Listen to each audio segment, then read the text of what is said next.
יוצא עוד מעט למבצע משאב של מי שרוצה להירשם בדירה בדרום לבנון. כן? כן, כי עכשיו נכנסים ולא יוצאים, זה נגמר המשחק הזה.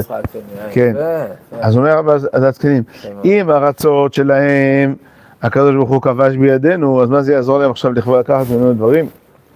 כשאנחנו עסוקים במצוות. אז יש לנו בפרשה שלנו ביטוי מאוד מיוחד, כתוב ככה, הקדוש ברוך הוא אומר שבצלאל, בצלאל ואליאב הם עושים את כל המלאכה. מה המלאכה? יש שתי מלאכה, יש מלאכת האסיפה ויש את המלאכה להכין את הכלים. הביטוי הראשון פה של המלאכה, כן, ויעש בצלאל ועשה בצלאל את כל מלאכת עבודת הקודש, זה לא עדיין המלאכה ממש, כי זה כתוב בפסוק הבא, יותר מאוחר, ויעש בצלאל ויעשו כל חכם לב, מי שיסתכל בחומש יראה זה מאוד יפה, אלא כתוב בהתחלה, ועשה בצלאל את כל מלאכת עבודת הקודש. אז המלאכה פה זה מלאכת האסיפה, כן? האור החיים הקדוש מוסיף עוד דבר, שהכין כלי אומנות שצריכים לעשות בהם כל פרטי המלאכה. הוא הביא את המקדחה, הוא הביא את המשייפת, הוא הביא כן? זה המלאכה. ואז כתוב שהם, אותם החכמים האלו, הם היו אחראים על הגבייה והאסיפה של הדברים, ויקחו מלפני משה את כל התרומה אשר הביאו בני ישראל למלאכת עבודת הקודש, לעשות אותה, והם הביאו אליו עוד נדבה בבוקר. מדוע חשוב לתורה לציין את העיתוי הזה של בבוקר? אומר הגאון מווילנה שמשה רבנו ירד מהר סיני בתאריך, מי זוכר? פעם ראשונה? אנחנו בפעם שלישית עכשיו כבר. יום כיפור. יום כיפור, ויאמר השם שכתי כדבריך. מה הוא מצווה את עם ישראל כשהוא יורד? על המשכן. אז באיזה תאריך הוא אומר להם על המשכן? בואו נחזיק בראש את הלוח זמנים. י"א בתשרי. יפה. ואז מה קורה בפועל? עם ישראל מתחיל להביא את החומר גלם. מתי הוא מביא? תעזרו לי חברים. ביום כיפור כבר, הוא ירד ביום כיפור. אז בי"א הוא אומר את המצווה לבנות את המשכן ולהביא את החומרים, נכון? כן. ואז מתי הם הביאו? באיזה תאריך הם הביאו? אז אנחנו כבר בי"ב י"ג, לא? כן. יפה. אחר כך מה אומרים להם? מרבים מהעם מלהביא, נכון? ויקלם יהביא. ואז מתי מתחילו בפועל לבנות את המשכן? בט"ו ותשרי. ט"ו ותשרי חזרו עני הכבוד. אותם עני הכבוד שהסתלקו בגלל חטא העגל, הם חוזרים בגלל ההתעסקות במלאכת המשכן. ולכן מובן למה סוכות זה בתשרי ולא בניסן, כמו שכולם שואלים. מובן או לא? אז מה, בסוכות תתחילו לבנות? בסוכות, בדיוק, ככה אומר הגר"א, כן. אז יש דיון במפרשים של הגר"א, האם עדיין לא היה איסור, האם חג סוכות או לא ניתן להם, או שביום טוב מותר לבנות, כל מיני דיונים בפוסקים. כי התוספות בשבת אומר שאם אדם, יש לו, הבית שלו נפל בחג, יש לו סברה לומר מתוך שהוא הותר בונה לצורך להכין גבינה, מגבן זה חייב מישהו בונה, אז הותר גם לבנות בית לצורך אוכל נפש. בקיצור, אז זה לא ברור אם זה היה כבר בגדר יום טוב או לא, אבל יוצא שהתורה שהתירה את בבוקר, היא רוצה לכוון אותנו שאת המשכן בנו בט"ו ותשרי, ואז חזרו לכבוד. יפה, לא? התלהבתם? כלומר, כולם שואלים למה סוכות זה בסוכות ולא בניסן, כי הרי זה זכרן הכבוד, וזה יציאת מצרים. אומר הגר"א, לא חוגגים את הכבוד שקיבלנו בחינם, חוגגים את הכבוד שבאנו שהגיעו אחרי הפיוס, אחרי המשבר, הבנתם או לא? אחרי היועץ נישואין. זה הכבוד יותר גדולים. יפה, נכון? עכשיו, יש דבר מאוד מיוחד שמציין האור החיים הקדוש. הרי הם אומרים למשה, מרבים מהעם להביא, יותר מדי. ואז משה מעביר כל מחנה, איש ואישה יעשו עוד מלאכה לתרומת הקודש. מה זה מלאכה? זה לאסוף חומרים. אומרים חז"ל, מתי זה היה ביום הזה? זה היה בשבת. מכאן לומדים חז"ל, את האיסור להוצאה מרשות לרשות. הבנת או לא? ככה גמרא במסכת שבת, שזה היה בשבת, מכאן איש ואישה יעשו עוד, מכאן שיש איסור הוצאה בשבת. ואז מה קרה בסופו של דבר? והמלאכה הייתה דיים, כמלאכת האסיפה הייתה מספיק, לכל המלאכה, היה מספיק לכל המקום מה שצריך, לעשות אותה ויותר. אז רק שנייה, כמה הגיע? הגיע יותר מדי או הגיע בדיוק? מה אתם אומרים? אומר האור החיים הקדוש, שני דברים הופכיים, כי די זה די, יותר, אז היותר כבר עברת די, אז אתה אומר מילים סותרות, תגיד המלאכה הייתה יותר. יד לדי ועבר את הדי. אז בסוף מה היה? רק יותר. כן, יותר. אז למה להגיד די? אמרתי, יותר או די, לא הבנתי מה אתה רוצה. זה בדיוק מה שהוא שואל. יפה. היה מה שצריך, אבל בכל זאת היה יותר. אז לא היה די. היה די. לא, מספיק, היה יותר. לא, די, עברנו את הדי. זה גם היום אומרים יותר מדי. בגלל שלקחו העתיקו מהחומש, אכלתי די ויותר. אבל אם לא היה כתוב, לא הייתי יודע את הדבר הזה. זה הגיוני, כי הגעת עד לדי ועברת אותו. כן. אז כמה בסוף... אם היה כתוב שלא מספיק. אז כמה בסוף הביאו, לפי זה? יותר. יותר, או. אומר הרב, דבר פלילי. הוא אומר ככה, הוא אומר משהו, תחזיקו חזק, כי זה דבר, אתה נופל לרצפה. הוא אומר, כל כך הקדוש ברוך הוא מחבב את עם ישראל, באמת הביאו יותר מדי. אבל מה יקרה? נגיד עכשיו יש זהב, ספר. יגידו למישהו, תשמע, בסוף לא היה צריך את הזהב הזה, כך חזר הביתה. איזה עלבון, איזה לא נעים. השם עשה נס, שגם העותר נכנס בדי. עוד פעם. כיוון שיהודים התאמצו להביא, אז השם עשה נס, שהעותר נכנס בדי. כמו העומר, איך זה נקרא? שאספו את המן, כן? גם מי שלקח יותר מדי, שהוא מדד היה בדיוק עומר על גולגולת. פשוט השתמשו עם היותר הזה, כדי שגם זה ייחשב כאילו... זה היה נס, נגיד היה מנורה אצל כיכר זהב, ונגיד היה הגיע יותר מכיכר זהב, אז היותר נכנס בתוך הכל, הכל נכנס. איזה נס השם עושה בשביל... גם יש דברים שזה יכול, כאילו... מתי אפשר להגיד שיש מספיק כסף למישהו?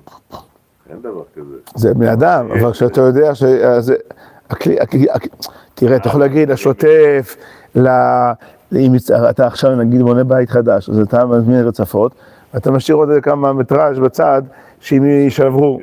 אבל לא על זה מדובר, פה מדובר על זה ממש ביום חלוקת המשקל, השתמשו בכל החומרים שכבר שהגיעו, לא ששמו ספר בצד. מכאן רואים עד כמה צריך לחשוב אדם על הכבוד של השני. נגיד אתם עושים בשבת בר מצווה, אז השכנות מביאות עוגה בשביל הקידוש. אז יש כאילו חכמות, מה הן עושות? מכל עוגה שהביאו, שמים כמה על השולחן. רואים מצב כזה, שפתאום יגידו לה, ציפורה, בסוף היה צריך את העוגה. היא זקנה, היא יום שלישי, הבן חזר מהמילואים, והמכונת חשמל, המכונת כביסה לא התקלקלה, והיא הספיקה גם הכל ביחד וגם להכין עוגה לשכנה, כל כך היא רצה לעזור לה, בסוף היא מחזירה את העוגה לפרצוף, אני הייתי שם דבר כזה. הבנתם? לתת את ההרגשה שאם מישהו טרח בשבילך ועשה מכל הלב, אז הנה, אתם יודעים שכשיש קידוש בשבת והאישה מגיעה, השכנה, מה היא רואה דבר ראשון? איפה שמו את העוגה שלה, כן? זה מדאורייתא. אז... בעצם נס כפול, כי הקדוש ברוך הוא אחד להעלים את העותר הזה. אף אחד לא ישם לב שהיה עותר, ואף אחד לא נפגע. אבל לא היו... ניסתה, כמו שהוא אומר. ואז לא היו יודעים אבל את המעלה של עם ישראל, שהם הביאו יותר מדי. היה רצון להדגיש שגם הביאו יותר מדי, שמצידם היו זריזים לתת יותר מדי. זה חייב לעשות הנס שהעותר יהיה בכלל בדי. כנראה. יש על בצלאל, יש איזו תכונה שמוזכרת פה, שהיא מאוד חשובה במי שיש פה אנשי חינוך, אני רואה פה. אבל הם פה טוענים ברשת שאתה בטוח מעיראק במקור. תגיד לי שאתה לא כל כך מעיראק, אתה במקור מעיראק, אבל עכשיו פחות במקור. למה זה קשור? לא, סתם הוא שואל, הוא חושב שאתה אדם מכובד שם דבר יפה.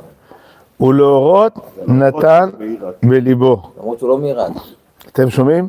כתוב שבצלאל, ולאורות נתן בליבו. זאת אומרת שהוא לא רק יודע להכין כלים, להשתמש בזהב, להשתמש בחוטים, להשתמש בעצים, בחוטים, זה לא רק זה, אלא הוא לאורות נתן בליבו, הוא יודע גם להסביר לאחרים איך לעשות. יש הרבה אנשים, נגיד דוגמה, אישה מכינה עוגה במתכון מסוים, והבת מתחתנת, רוצה גם לדעת לעשות את העוגה שהיא מכינה. היא אומרת לה, אמא, מה את שמה? היא אומרת, שמה מלח. כמה מלח? כן, לפי העין. ככה.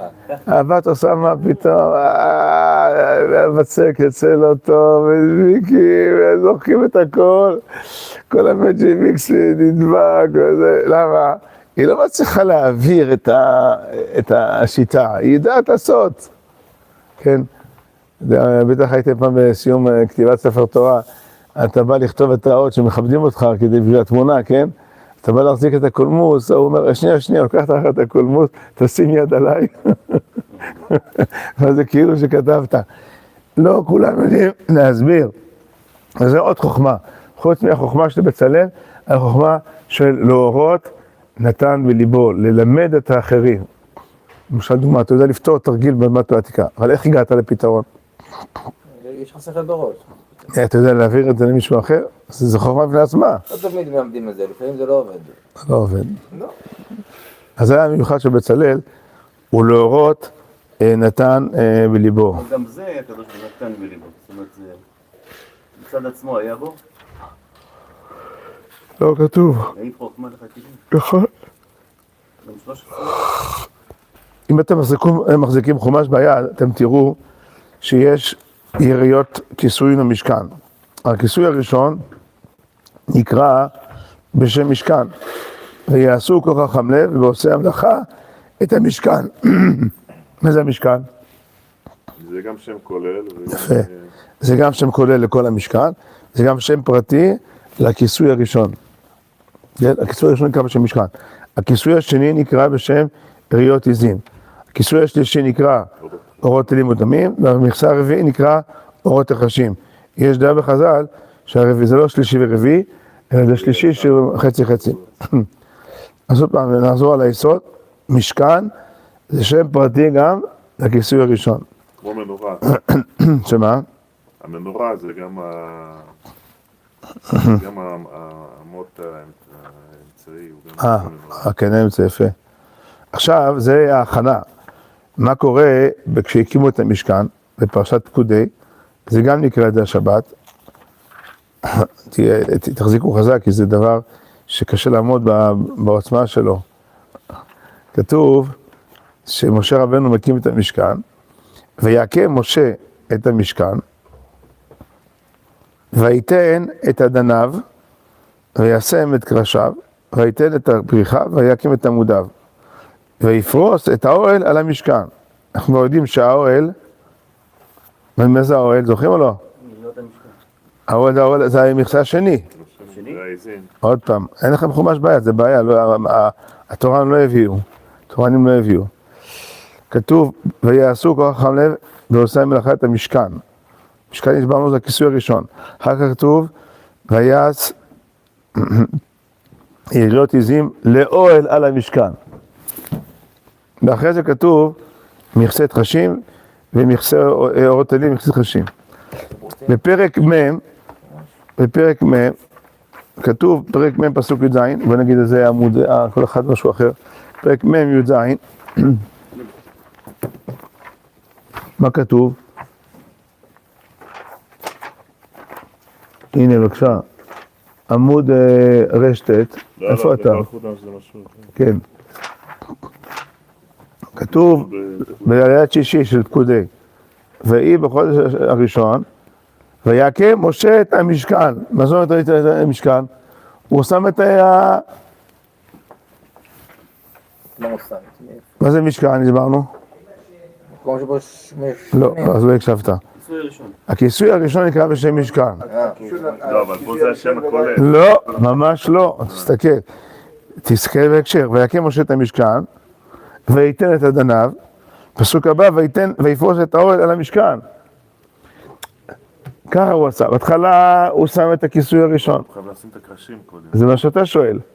הוא שם בהתחלה את המשכן, אחרי זה הוא שם את האדנים על הרצפה, אחרי זה הוא שם את הקרשים, ואחרי זה הוא שם את האוהל על המשכן, את המכסה השני. מאיר הספורנו, שלא כמו שאנחנו עושים בהתחלה בסוכה, עושים דפנות ואז שמים מסכך. הוא בהתחלה שם את המשכן, אז הוא שואל איך אפשר, זה משהו מאוד כבד. זה מה שהוא עשה לו. הוא שם את הכיסוי, אחרי זה הוא שם את באוויר. או שאנשים יחזיקו, כמו בחתונה, אפשר 4 גברים שסגולה יחזיקו את הטלית. כן. אומר או על ידי נס, או שאנשים עזרו לו. אבל זה הספורנו ככה מסביר. אם המשכן זה גם שם כולל. אבל פה אתה רואה שהוא כבר... לא, אז למה ללכת על היותר דחוק? אבל תראה את הפסוק הבא. מה בא כתוב בפסוק י"ט? ויפרוס? את האוהל, האוהל זה עזים חשוב. את האוהל על המשכן. פה בפסוק י"ט זה כבר הכיסוי השני. אז איפה הוא שם את הכיסוי הראשון? חטא זה השם הכולל, ויקם אותו משכן. אז איפה הכיסוי הראשון? ויתן את אדניו, משכן, וישים את קשה, ויתן את בקרבה גם לבית. פה זה את האוהל. איפה הכיסוי הראשון? פה האוהל זה השם כולל לכל היריות. זה לא רש"י לא כמוך. רש"י י"ט. אני חושב שזה ייתן לך הרבה מאוד הסברים, יש פה הסברים פה למעלה. זה יופי. אבל תקרא. כן, אבל אנחנו מדברים עכשיו על סדר הבנייה, לא סדר ההכנה. אתה לא איתנו. אותו רעיון. לא. נגיד אשתך עכשיו, מכינה במטבח, אתה שומע? מנה ראשונה, מנה שנייה, מנה שלישית. עכשיו באים האורחים, איך אתה מגיש לפניהם? אתה מגיש את המנה האחרונה ראשון? זה 2 דברים שונים. איך הכינו ואיך בנו. בסופו של דבר, זה בנוי בצורה כזאת. אז נכון שאתה לוקח שיש מטבח או פתרון. ואני אקרא את הספורנו. ויקם משה את המשכן, תקשיב טוב, 10 העיריות, מעשה חושב, שנקראו משכן, הוקמו קודם הקמת הקרשים. כתוב פורש. אם בידי אדם מחזיקים בו, אם על דרך נס. ועל זה הסדר נעשה והובא אל משה. כי אמנם אותם 10 עיריות הן עיקר בניין המשכן. ושאר נכנס באותו בניין, ומדנים והקרשים והבריחים והעמודים והאוהל היו להעמיד המשכן לכסותו. אומר הספורנו דבר חשוב מאוד, אתה ברוחניות בונה את המטרה לפני שאתה בונה את האמצעים. אתה אומר לתלמידים, רבותיי, זו המטרה. היי, מאיפה נשיג עכשיו? זה לא מעניין עכשיו. תציב את המטרה, אל תהיה פוליטיקאי שבונה את המטרה לפי היכולת הפרגמטית לעשות. פוליטיקאי אומר, איזה חוק נעביר? בוא נראה איפה יש רוב, נכון? ברוחניות זה לא ככה. אתה נותן את המטרה לפני שיש לך בתחילה זורק את המשכן באוויר. מה זה, יישאר ככה באוויר? טוב, תביא קרשים, תביא ידנים, תביא זה. אבל קודם כל לזרוק את המטרה באוויר. לא מובן? זה ספורנו, לא אני אומר. לא לגמד את המטרה לפי האמצעים.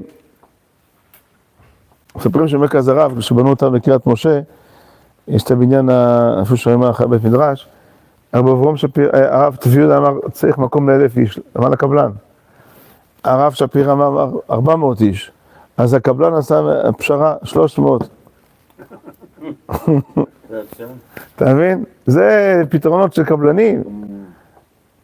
אני פעם בניתי קומה שנייה בבית שלי, ואתה עושה הגבהה לקירות, יש קירות כבר מוכנים, וזה בשיפוע, זה לא מספיק, אז צריך להגביה טיפה את כמה שורות. קיצור, הקבלן כבר מתקדם, אומר לי הדריכל, עם עין כזה מקצועית, לא הדריכל, אחד מהעובדים, שהוא לא קשור, הוא עושה לי טובה, אבל שמע, הוא לא הגיע לגובה של 2 מטר, הוא נעצר ב1.80 מטר. זאת אומרת שאם אתה רוצה לעשות ארון, בטוח לשים ארון בצד הזה. אז בזכותו, עמדתי, כאילו התווכחתי איתו, אז הוא הגביר 2 שורות. האדם לפעמים רוצה פרגמט, כאילו, איך אני מסיים, איך אני גומר, איך אני מסתדר, כן? והתורה אומרת, לא, קודם כל תשים זרוק את המטרה לאוויר, ותמצא פתרונות. למשל דוגמא, אני רוצה לקנות בניין בכפר עקב. לפי החוק עכשיו, מותר לקנות מירדנים. עד לפני 2-3 שבועות, הייתה הגבלה, מניעה מצד חוקי ירדן, שיהודי לא יכול לקנות אדמה בבית, אתם יודעים או לא? הוסרה, כן, הוסרה מניעה. מי הסיר את המון? הממשלה מישראל זה מי? בשר ודם. אתה יכול עכשיו לקנות בניין בכפר עקב. זה לא אלוהים. לא, אני מדבר על ירדנים או יהודים? לא, היהודים עשו חוק. אתה עכשיו יכול לקנות בניין בכפר עקב, והילדים שילמדו שם יבואו למוסדות פה, כי אתה יודע, במקום לשאול בנייה עברית, בנייה ערבית, אתה קונה בניין. בניין גוף, כבר מוכן. עכשיו, אתה שואל מאיפה הכסף? זו השאלה האחרונה שצריך לשאול. באמת, דיברתי עם אנשים שעוסקים בזה. בחברון גם קנו לפני שבועיים, קנו בניין גדול. למה?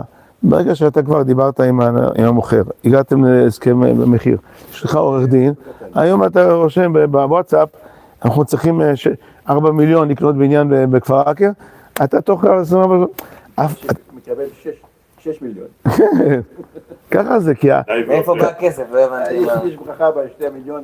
נכון, כלומר, תמיד האמצעים הם שלב שני, קודם כל... האמצעים נגררים אחרי. בדיוק. הרי יש בעולם שני סוגי אנשים, יש אנשים בעלי אמצעים, ויש אנשים בעלי... חזון. מטרות, בדיוק. תמיד עדיף שתהיה מהצד של האנשים בעלי מטרות, כי הם מסכן אבל האמצעים. לסחוב את הבעלי אמצעים. הוא מחפש אותך, הוא מחכה לך. הוא מחכה שתחבר אותו לאיזה מטרה. מסכן, בעל אמצעים זה אדם מסכן, אתה יודע מה זה אומר? מסכן, אמת. שאין לו מטרות. לא יודעים את זה ככה. אל תהפוך אותם. מעניין הרב.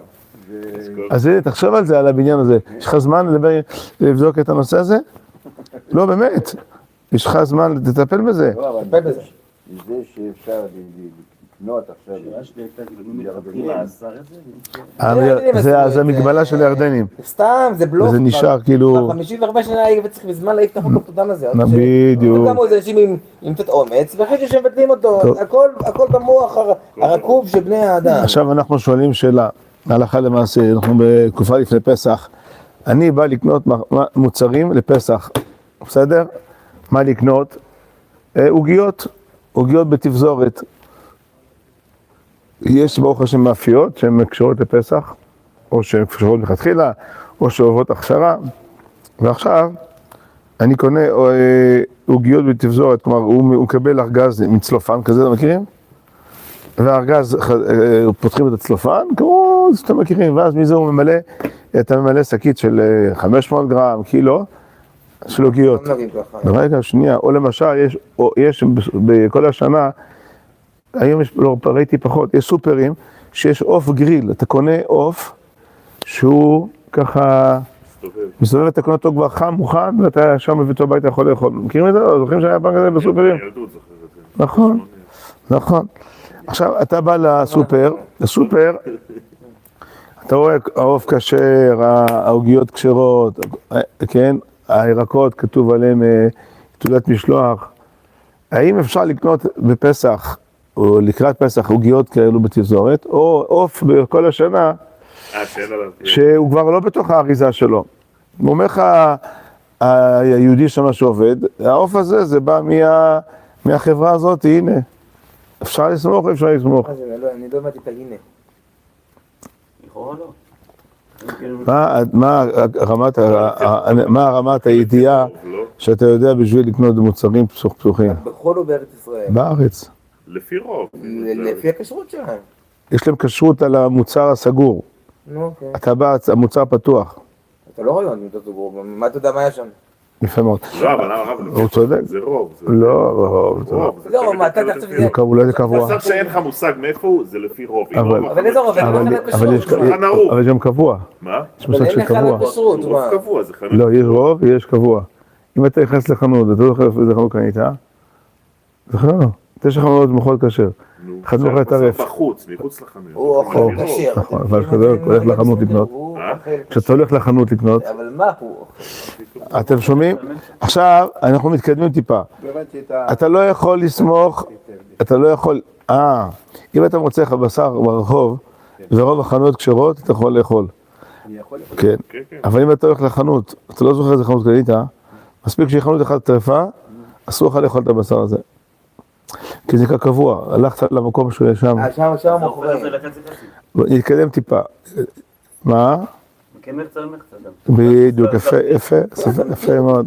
קוף יוד ויורד דעה. עכשיו, אז לחומרה. אנחנו מתכוונים טיפה. המוכר בחנות הוא אדם עם כיפה. מזל. תמונה שלו וזה. האם אתה יכול לסמוך על זה שהוא אומר, העוגיות האלו זה מהחברה הזאת שיש עליה השגחה. אני מתקדם טיפה, לא רק שיש לו כיפה, אתה מכיר אותו. אוקיי, עכשיו אתה כבר אומר. האם אתה יכול לסמוך עליו שבאמת בואי נעשה הסבר. בגלות שבה לא הייתה מערכת כשרות מסודרת, היית יכול לסמוך עליו כי הוא שכן שלך ומכיר אותך ואתה מכיר מה הוא עושה, זה בסדר, לכאורה, כן?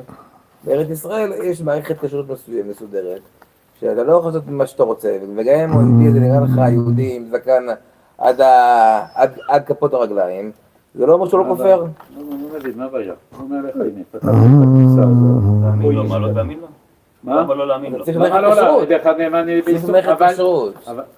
רק שנייה. לא בישראל. אתה חייב למכור את הארגז כשרות זה ב5 לא קילו על של עוגות, הפרש או אתה יכול לפתוח ולמכור אני לא יודע בתקשורת? מה אתה צריך לעשות. מותר לך לפתוח. מה? מותר לפתוח. מותר לפתוח. יפה. זה עד אחד, נאמן באיסורים. אז יש איזה מאמר פה, זה לא קשור, זה משהו מסודר כלומר.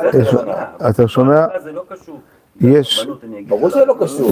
יש מושג שעד אחד נאמן בייסורים. אם אני בא למשפחת רמי וירן טוויטו, והרבנית אומרת לי, הבשר הזה מוכשר, פעם היו קונים בשר לא מוכשר, אני מוכשר בבית.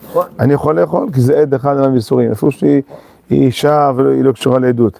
אבל ברגע שיש מוכר, שיש עניין שנקרא, אני קורא מתוך ארוך שולחן, יצרא דממונא, אז אנחנו לא סומכים על עד אחד נאמן בייסורים. כאן צריך השגחה. הבנתם או לא? לא. כשהנושא הוא בלי כסף, אני מוזמן למשפחה בשבת, אני יכול לאכול אצלם. אבל אם הוא מוכר לי עכשיו פיתה פלאפל, אני צריך הכשר על החומוס. למה?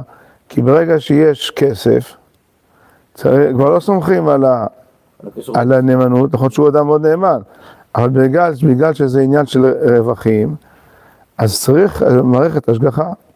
מזה קמה כל המערכת של ההשגחה.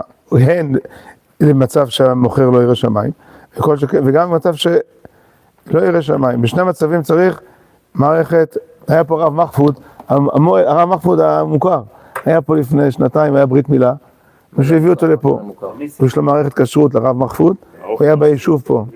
עוף מחפוד. הרב שלמה מחפוד. עוף מחפוד? עוף מחפוד. עוף מחפוד? יש מערכת כשרות של הרב מחפוד. הרב שלמה מחפוד. הוא היה פה בברית מילה. שאלתי אותו, תגיד, אני הולך למקום, מוכרים חמין, חמישי בערב. אני רואה את הבן אדם, נראה אדם חזות עתיד, הוא מוכר חמין.